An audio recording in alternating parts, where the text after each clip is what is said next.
Welcome to the Women in Leadership Body, Mind, Soul, and Business podcast. I'm Charlie. And I'm Heather, and together we are working to connect women in leadership and business, improving the health and wellness of our community, body, soul, and mind. Today is an awesome day, and I love it when we get to connect the heart and soul of who we are and why we're doing it. Today's guest is a literal genius. We love her so much. As a senior aerospace engineer, she speaks several languages, including Sanskrit, which is the language of yoga. And her passion, she loves to help active women professionals with pain from activity achieve their fitness goals so that they can be happy and enjoy their lives. Please welcome back to the table from Shanti Consulting, Dr. Hemah Murty. Thank you very much. It's an honor to always talk with you ladies, because just being in your presence of someone who's studying the path is amazing. I find it really exhilarating to constantly be learning and growing. Like learning and growing is my jam. I've always enjoyed the path of learning, and I wouldn't be where I am today without learning a few of these tools along the way. And so we love being able to share that with you and continue learning from, such a marvelous woman as yourself.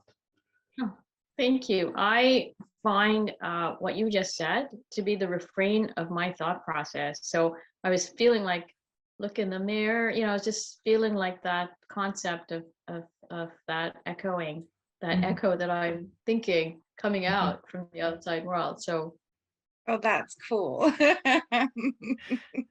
it cool? So, Dr. Hemah, go ahead and take a couple of minutes and tell us a little bit more about yourself for any new listeners who haven't had the pleasure of meeting you yet. Yeah, thank you. I spent a lot of time trying to figure out what to do to help women as a person who is just living the life and doing the things. And as you mentioned, I'm an aerospace engineer, but I've always had the interest of, how does a woman get served and what is the knowledge base and what are the tools I can give them? So I went through the work of trying to train myself, get the knowledge, yoga first as being born in that lifestyle from childhood, but also to get more serious academic knowledge and get some structure into it so that I can deliver that and combine that yoga therapy, if you want to call it that, to a general population, combined with traditional westernized style of mental health treatment services like weight training, fitness management, nutrition, and all the rest, and stress management. So it's kind of like a package that I made myself. I baked that whole combination with my own recipe of knowledge base information. So I was servicing my clients for over 15 years or more, and basically niched into that over 50 active women group of people who I time and again kept meeting up with. And we all know in this group that, you don't just meet people, whoever it is you can serve shows up. So I found, okay, that's a good message for me to follow up on and just niche into that reservoir of women who are underserved. Clearly they're underserved by whatever traditional modalities they have at their disposal. And if I can help in that journey to get them pain-free, for example, half of my clients are, when I say active, they're active in the sense that they're not born with any bone limiting medical issues. They're just active women who have a skidoo accident, fall off a horse during horse riding, have carpal tunnel because they lifted their lawn chair, just accidentally twinged, otherwise active. So they'll come to me at my session, present with such problems, and then I'll just go from there. And in that hour that we have together, I will fix, in air quotes, that issue so that they can go on and not feel like they're limited by that. Walking again, some people twinge ankles through walking, whatever the stress may be, the stressor. And so these are the kinds of examples of women that I have helped out with using the knowledge base of, your Patanjali Yoga Sutra type knowledge, plus, traditional fitness training knowledge and nutrition and stress management. So combine all of these into that service modality. So I enjoy doing that, and I've written about it in a book that's on Amazon, Professional Women's Help to Reducing Stress Management. So that's on Amazon. That I wrote actually a long time ago. So since then, I've been meaning to add on. It's very quick read. It's like almost maybe 100 pages or less. I can't remember now. It's very thin and very easy to read. It has a lot of the modalities that I use to service my clients in there as exercises. A lot of basic. Can you say the name of that book again for me? Professional Women's Guide to Handling Stress. Guide. Thank That's you. awesome. Thank you. Appreciate that. I know that we've been getting together and making sure that we are doing our meditations. Yes. And taking the time to be accountable to each other, to doing our asanas again, making sure that we're doing those steps, not just the mental work that we've been doing with with everything. So yeah, and I find, I've been following some of your recordings, and I find, it's all anything that you do for self-care is valuable, because when to segue right into the message is that you're trying to tell yourself every day, from the moment you get up to the time you go to bed, and even after you go to sleep, but let's park that part of it. But for the waking hours that you have, you're constantly talking to yourself, and the world is the tail of the dog. So people sometimes flip this and take their messaging from the tail leading the dog rather than the dog reading the tail. So basically you have to make that focus. What you just said very accurately is that you have to be more conscious, more in control. You are in control. You have to be aware of your being the person who is calling the activity level of your mind, so that the mind can therefore do its job. The mind's job is to control your day and your world. If you give away that, and say, I'm just gonna turn off the power source and just lay here like a slug and then react, then you get what you get. So you have to be conscious, and it's work. But that's why you're human. You're a human machine. It's like saying, I'm going to unplug the washing machine, and how come you're not working? And why is my laundry still stuck in the machine? Why isn't it getting done? Well, plug it in and let the machine do its job the correct way it was intended to. It's not going to just magically, la-di-da. So people think of all of this. I've heard really adjectives that don't belong, like woo and all this kind of thing. Well, that's just basically parking your power and saying, I'm not going to own it. I'm going to call it something like magic, any of that. I know my clients in a fun way refer to me, and it's on my website, as saying, Hemah waves her magic wand and I'm better, and I know she can make me better because she waves her magic. But they say it in fun, and they are fully conscious of the fact that I have a back-ended amount of knowledge too. So it's in jest, tongue in cheek. But I have heard the other way of referring to it as, people who don't want to get into this. What is this? That's life. Are you going to deny the universe and its power so that you can feel smaller, because that makes you feel safe? I find that when I fight against the universe, that's when things get really hard. Like really, really hard. Absolutely. I totally agree with you in the sense that I'm going to take your statement and reword it. Okay. Just a bit, because I know what you mean, and I know this is what you intend to say. So I'm just going to re-say it the way you probably wanted to say it. Is that you are thinking a thought, because as I said, let's start from the premise of everything emanating from up here. All your thoughts create your universe. So what you're saying is a thought is a truth. That's your truth.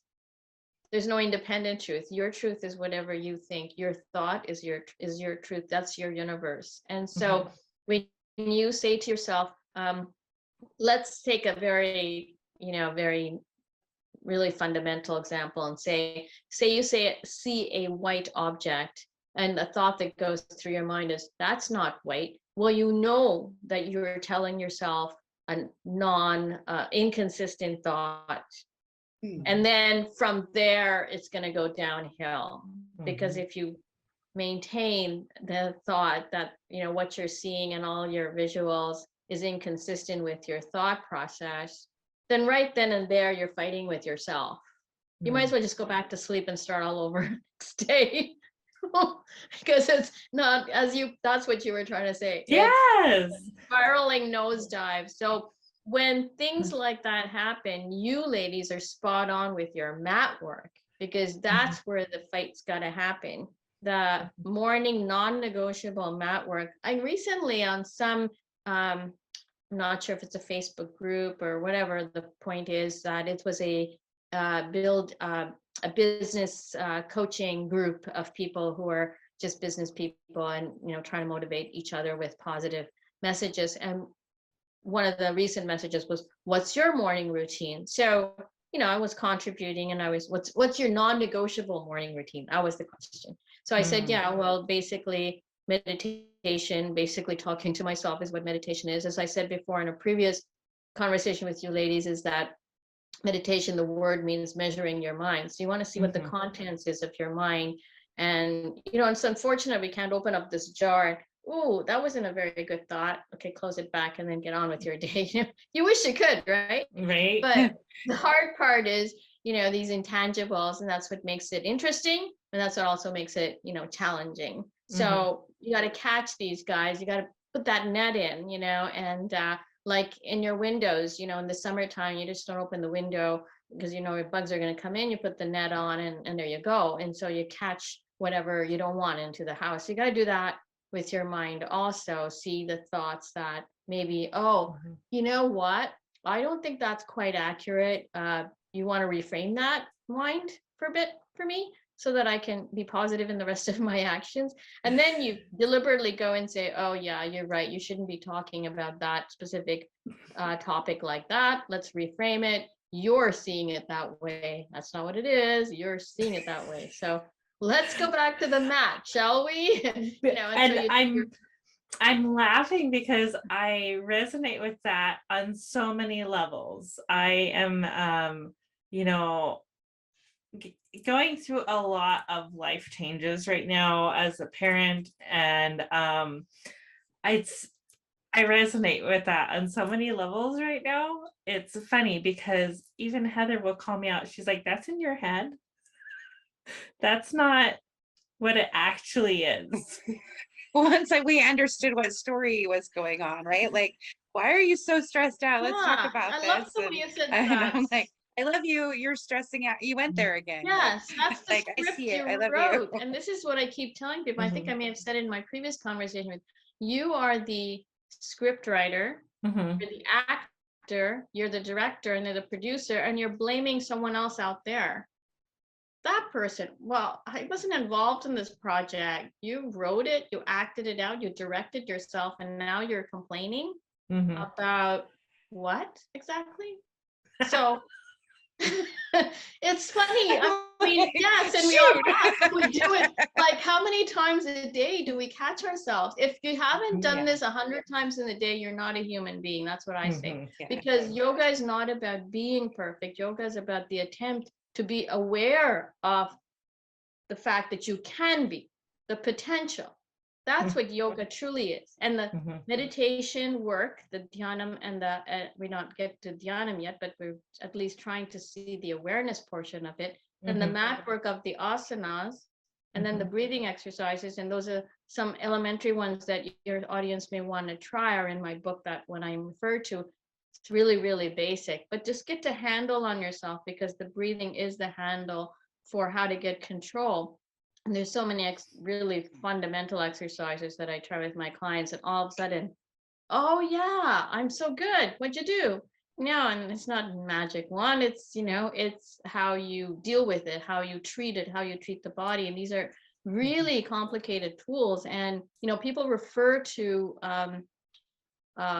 advanced concepts and try to apply it when they're not even at the basic point of regulating their regular breathing. Like if we froze all three of us right now and just did an assessment of our breathing, it would be the first handle, the level 0, so to speak, of getting ourselves more in line with what Charlene was saying, is what we expect of ourselves to be. What is your, what is your expectation of your own behavior? We really good at, your children or somebody and saying, I expect better from you. Well, we should be, the same thing about us is I expect better from me. And so stop right there. What is going on? Is your breathing good? Okay, let's get a handle of the physical first, and then go dive down and say, what was the trigger of you not being on the even breathing cycle here? What happened? What story did you tell yourself? What movie did you make yourself watch that you didn't want to watch, but you did anyway? And so when people go into advanced concepts like the mispronunciation of the word chakra, it's not anything else. It's called chakra with a cha sound, almost like Charlie. Chakra, correct. Yeah, chakra. Yeah, because it means that which goes around, chakra. But to be totally honest with the way the hierarchy of things that affect us, and you heard it here, folks. But the thing is that just like there's gears in a car and you can't just get in your car and go to 5th gear out of your driveway, the concept of attacking your chakra is past 5. It's like gear 10. And your breathing cycle is your lower gear to get out of the driveway. And all of us, like 99% of us on the planet, are in that 1st gear. We haven't even conquered that breathing cycle concept. And I challenge everyone listening and, people who are in that position where they think something higher has to happen.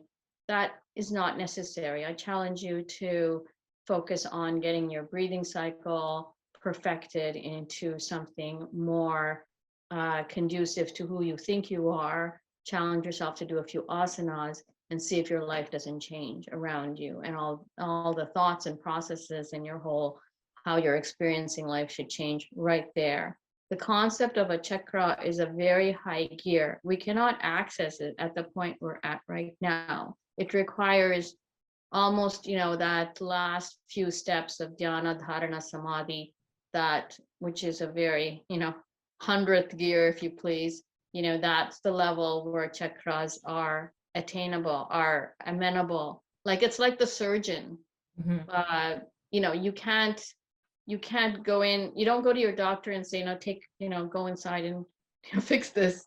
That's a surgeon's job. The doctors that we see for regular visits are people who look at the exterior, take some Advil, take some Tylenol, do that kind of stuff, that level of treatment. But a surgeon is someone who would go in and, actually change your internal. Now, that's the level that chakras are at. They're unattainable to people who are at a lower gear level, living their life at a lower gear. So I'm just going to make that statement as one of the things I wanted to say, because I've been hearing it recently. And, even today I was on a call, if I could just say a couple more things about that. I was on a call, another business call with a bunch of people, but business owners and just random business owners. We were just trying to connect and know each other, and as business people do. And then I was explaining what I do, that I help, this niche of women and trying to heal themselves from pain.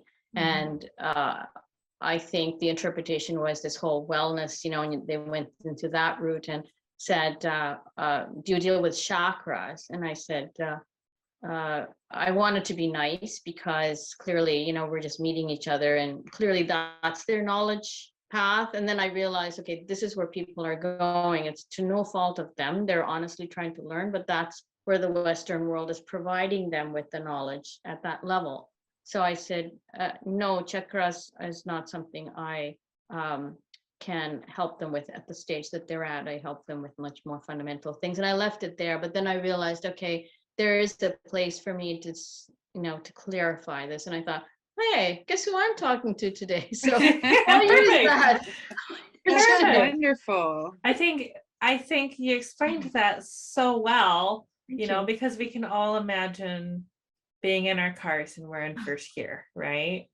We can all imagine how much further, how many more steps there is to that 10th gear or 100th gear, Yes. you know, and that if, you know, it's okay to be in first gear, Oh yeah.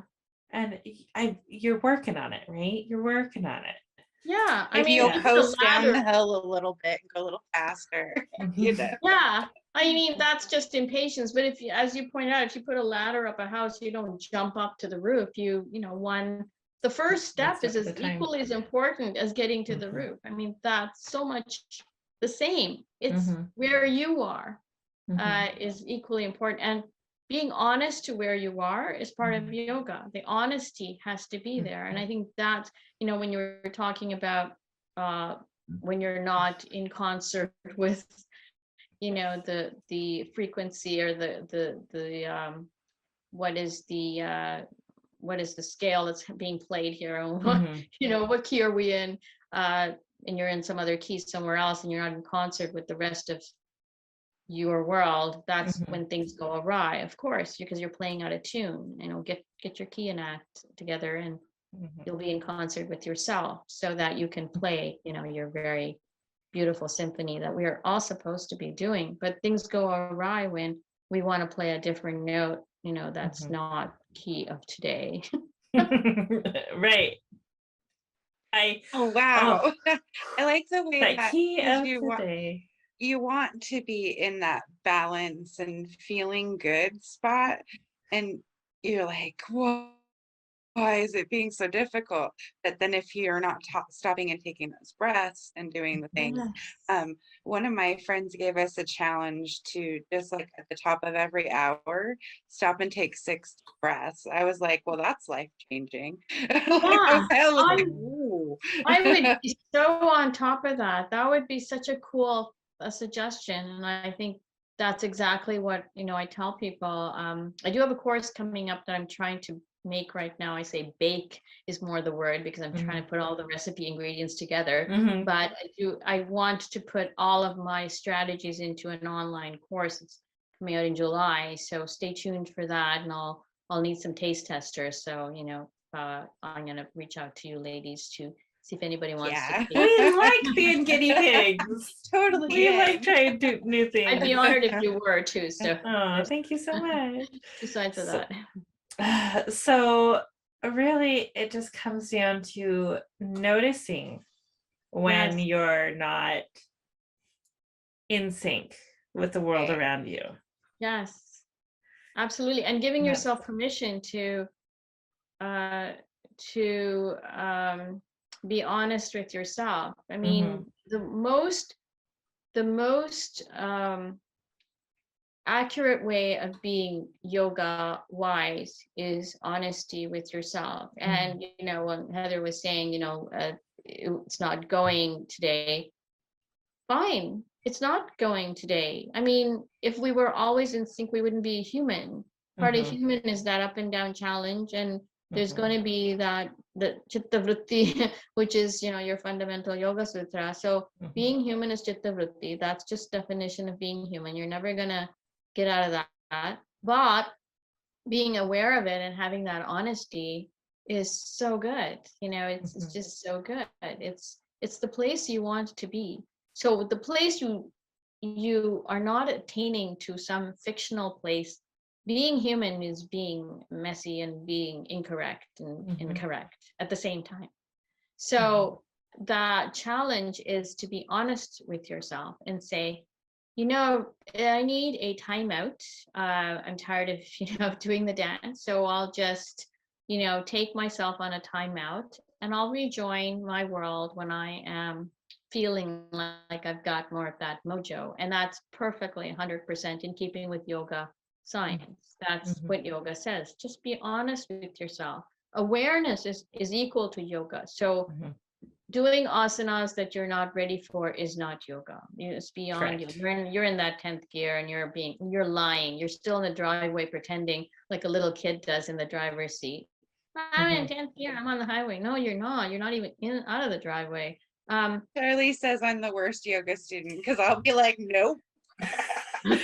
Well, and that's I'm like, that's where not are what we I going meant, with this? I'll but get some good intent. I know, but in nope. jest, I get it, you know. Yeah. Little bit of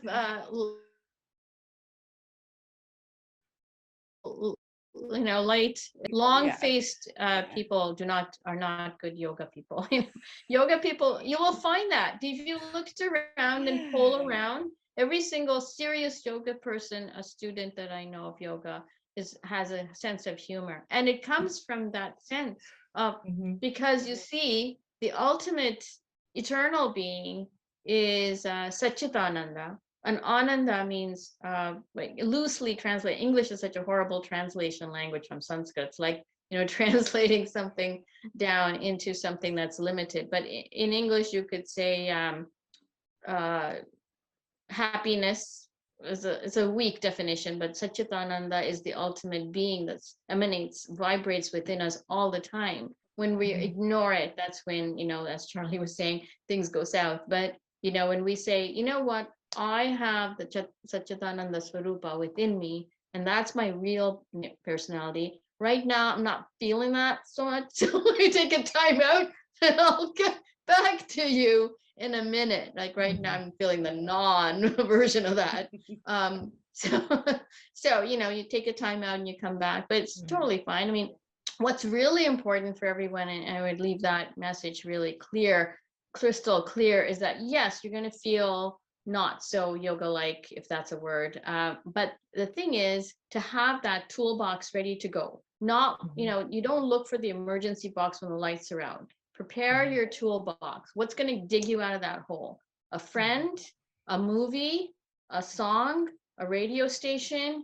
What is it? Prepare your toolbox and be honest with yourself. If it's a brainless movie, yeah, fess up to it. I want to turn my brain off and watch something stupid. That's totally fine. Be honest with yourself and say, I got my toolbox ready. I'm going to get myself out of the drudges. Give me a day. Give yourself permission. 24 hours. Nobody talk to me. I'm going to dig myself out of this. I'm going to be right back where I'm going to get my mojo back tomorrow. I'll be right there. I'll be right there. Tools in the toolbox. Do you have a favorite like essential oil or plant or smell that you like to have? Incense? Do you have a favorite like go-to in your toolbox? I love sandalwood. I think it does really help. But you know, it's again, these are all acquired tastes. You have to like it. So everyone has their go-to. Don't do it if you don't vibe with sandalwood, but if Yeah, you do, exactly. Or you know, or so whatever lovely. else.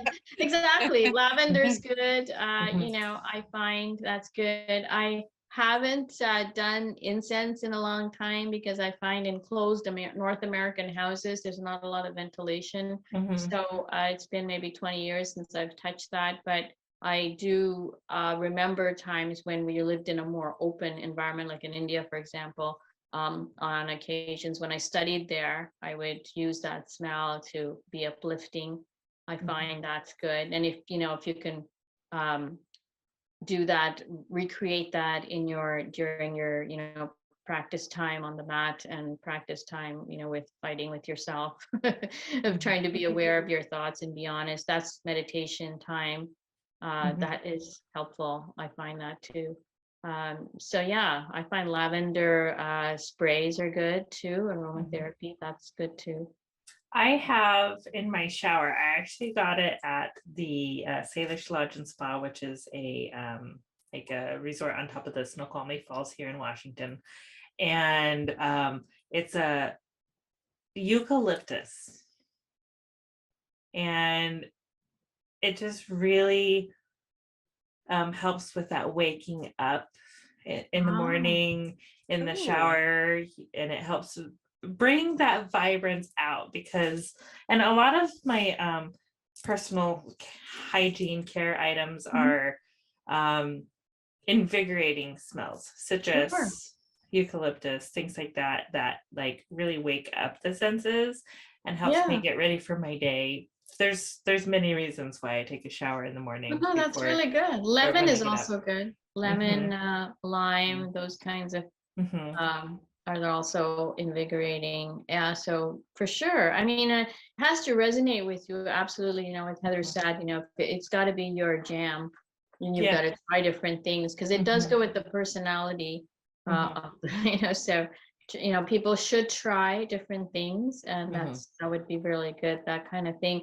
And you know, when you said, when Heather's referred to the smell and the aromatherapy in the Bhagavad Gita, there's slokas about that, you know, using the five senses. So the smell, while that's one avenue of attack, you can, you know, there's something in there about ahara, which means that which you take in. It's badly translated in a lot of places as food. Ahara means something you eat, but no, ahara is anything you take in. So the smell is also something you take in. So you have to be, it's one of the practices for your meditation or asanas is what are you taking in? You know, that's what ingredient came in that you slip into your recipe that created that, oh, you know, this doesn't, I'm not jiving here with my, you know, what Charlie was saying, I'm not jiving with my universe today. You know, what went south, you know, you have to be clear on that. And so I think that's a really, And really being honest to yourself to when did it start? Because sometimes I think that it started and you're not even aware because we haven't had awareness to something. And the thing that we're blowing up about or having big emotions about has nothing to do with the original thing that actually started us not vibing. But the more you are aware, the more you can find that beginning spot.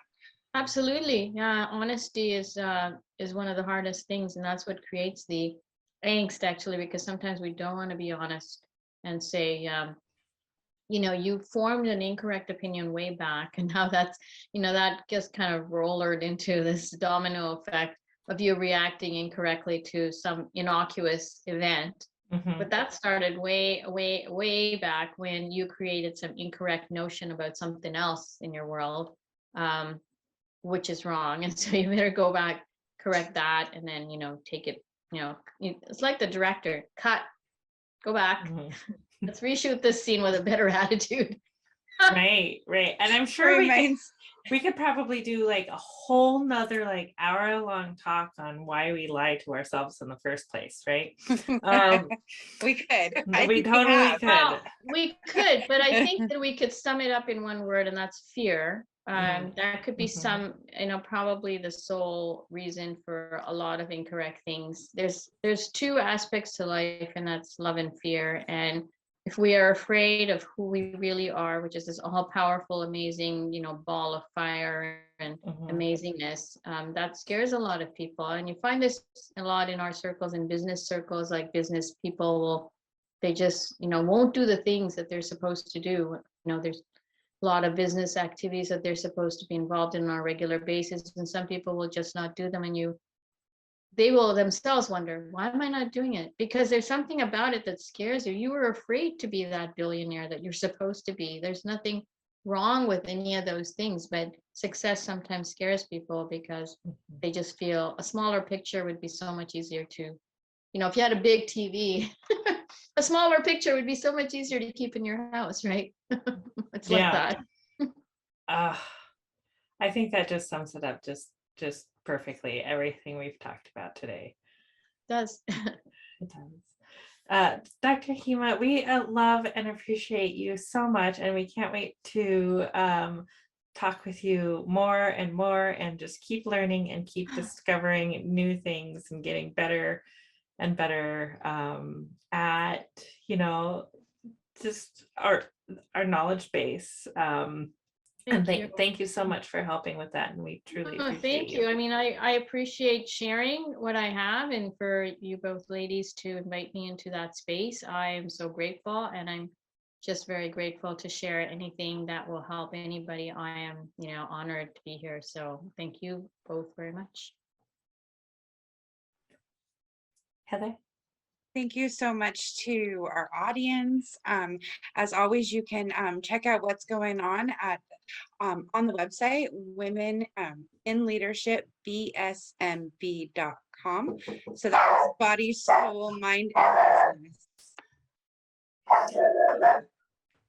Thank you all for joining us on the Women in Leadership Body, Mind, Soul, and Business podcast. We love you all.